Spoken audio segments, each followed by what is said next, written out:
Welcome to Agoo, the most competitive town in the region, home of the Dinengdeng Festival, and the land of the beautiful places.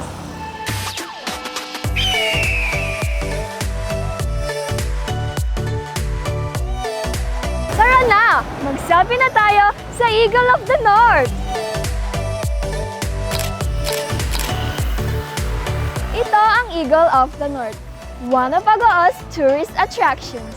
Madalas huminto rito ang mga motorista para mag-selfie dito.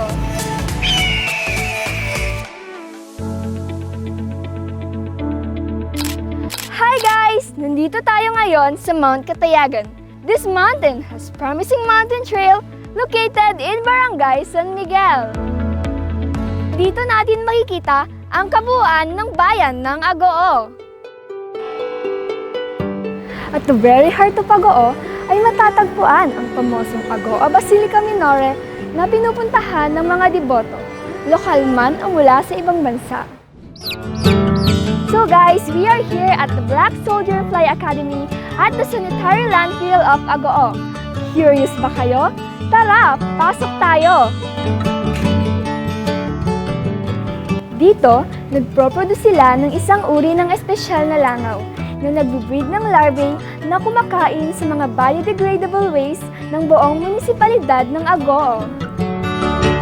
Nakakatulong din ito sa agrikultura dahil ang mga larvae ay maaaring gawing pagkain sa mga manok at isda. Lambang, isang paraan ng pangingisda dito sa dagat ng Agoo, kung saan nahuhuli ang iba't ibang uri ng isda. Home of the Dinengdeng Festival, ang bayan ng Agoo ay nabiyayaan ng matabang lupa, kaya naman ang ani ay masagana.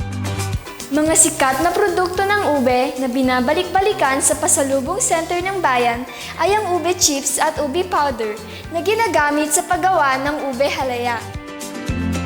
Tampok dito ang 102 dishes na pinagsasaluhan ng lahat.